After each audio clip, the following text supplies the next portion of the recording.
All right, welcome class, welcome back. I know we had a reading last night that was a little challenging with some challenging vocab words in it. So today, our learning objective written right in the cloud up top, students will be able to identify the correct usage of 5 special education relevant terms by the end of class in a interactive game. That'll be a lot of fun for you once we learn all these definitions. So I'm going to pass out some whiteboards. And we have a guided note sheet for you to follow along with us. Thank you, Miss Otter. You're very welcome. So we're going to pick a few of the words, not all of the ones. I know there were a lot of challenging words in that reading, but we're going to just pick 5, and we're going to start with access. It's going to be our first word.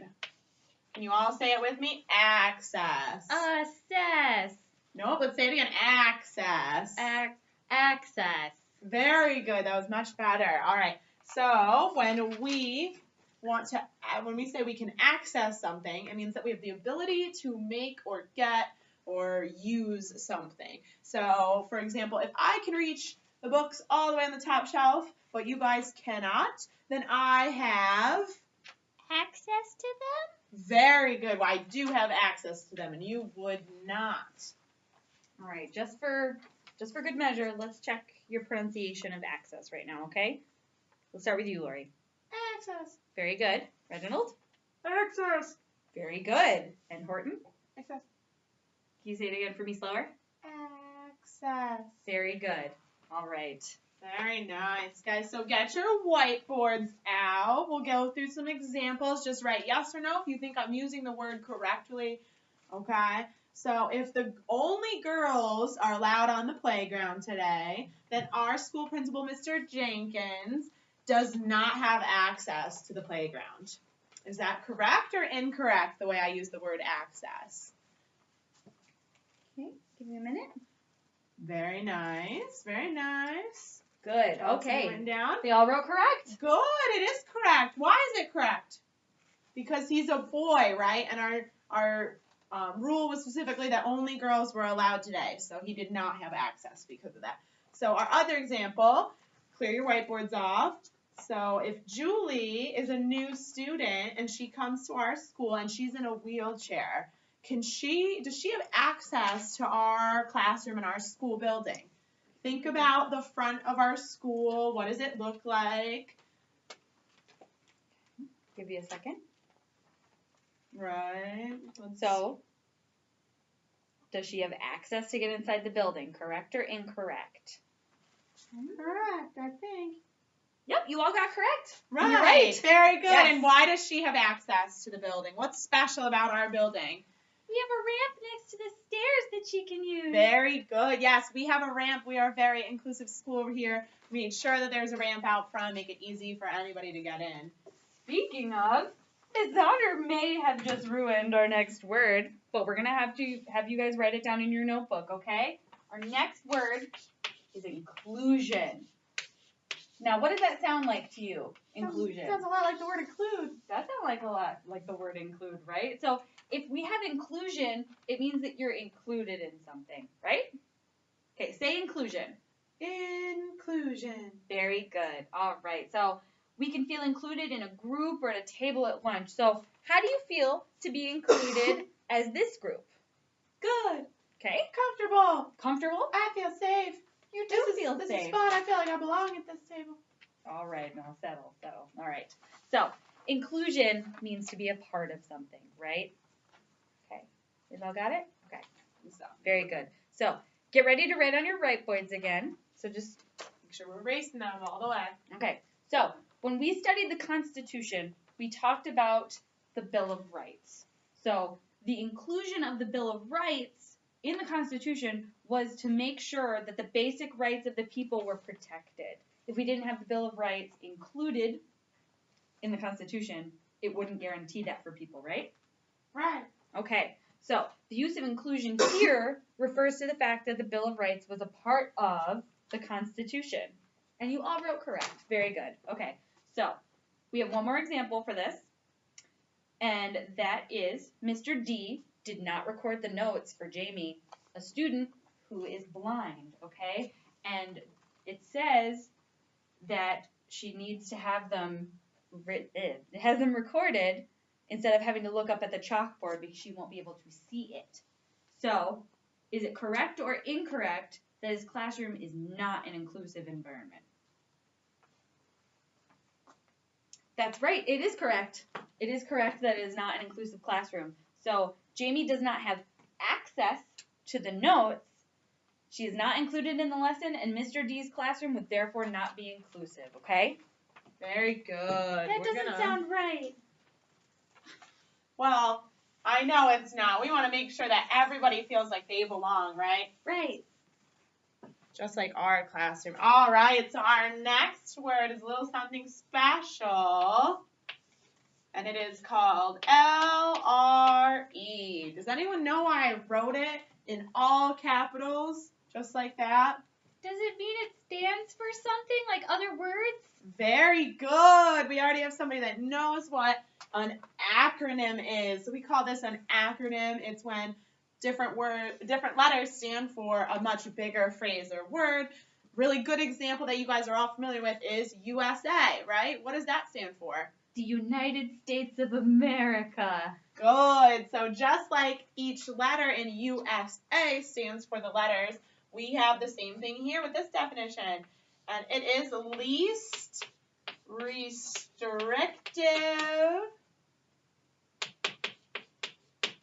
environment.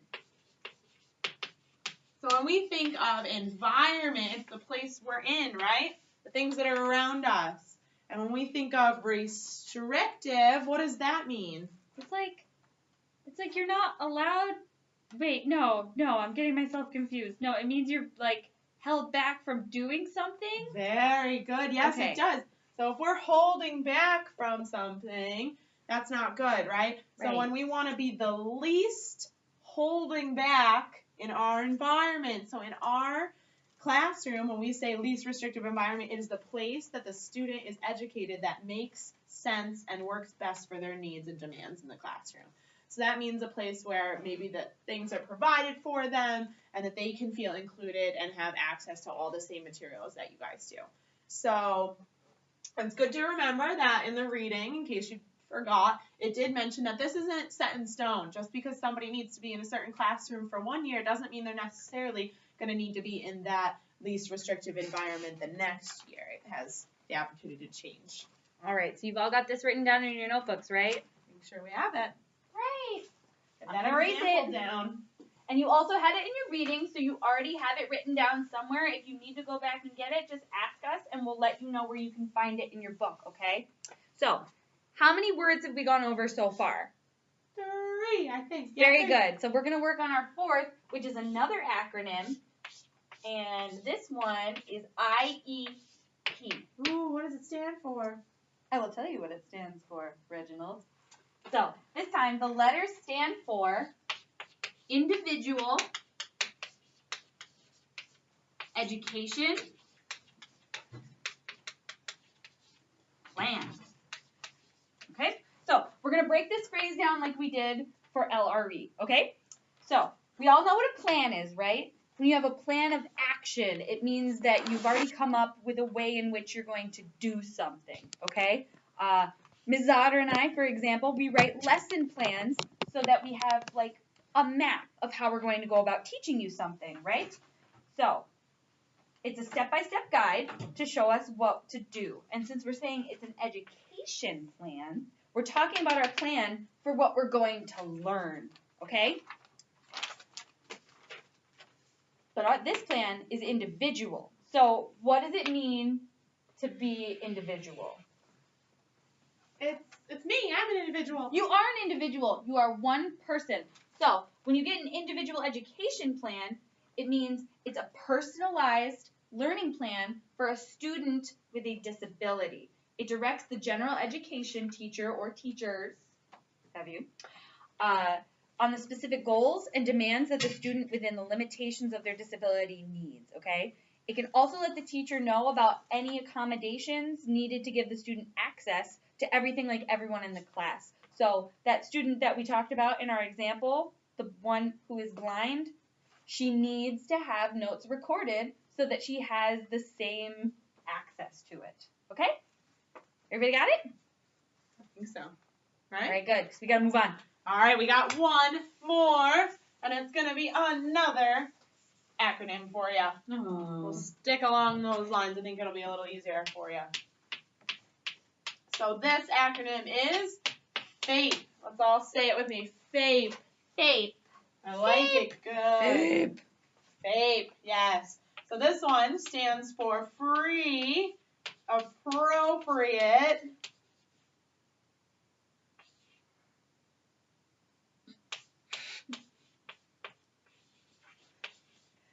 Public Education. Oh, what?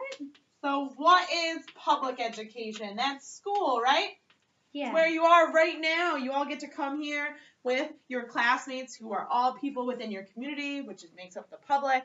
And so that's our education. So when you are free, it means it doesn't cost anything, correct? Right. Right. Okay. So if we have free schooling, We also have to break down the appropriate part, okay? So we know that free public education is the education that you are entitled to receive for free, okay? Yeah, pay attention. All right, so appropriate. We've heard this word before, right? Right? Okay, so what would a good example or non-example, if you come up with that, of something that would be appropriate or inappropriate? Horton. Yes, Horton. we raise our hand. That's appropriate instead of calling out the answer. Yes, very good. That's a great example. Another one would be, it's cold out, right, Miss Otter? Mm-hmm. A little chilly. So, right? what would be appropriate for you to wear outside? A bikini? Probably not, right? No, That's you too get cold. hypothermia like that. That'd be unfortunate. Mm-mm. So, what would be appropriate? Definitely. Do you have an idea? Reginald. A jacket. Of course, a big, Very puffy, good. warm jacket in this cold Binghamton winter, right? Right. That would be smart. Okay, so FAPE stands for Pre-Appropriate Public Education, okay?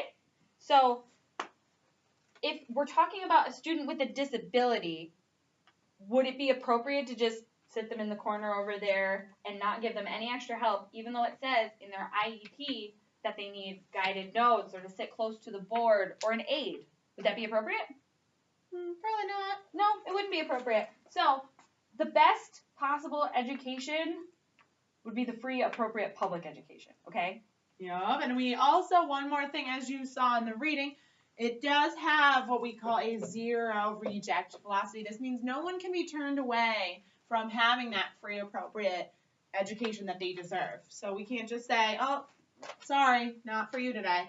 So we make sure that everybody has access to it. Access and inclusion, right? See how much those first two vocabs fit really well into all the other words. So now that we've seen all the connections, we can start our activity, right? Yes, I think it is time. Clear your desks. Let's get our activity going. All right, and you can demonstrate that you have clear understanding of the material.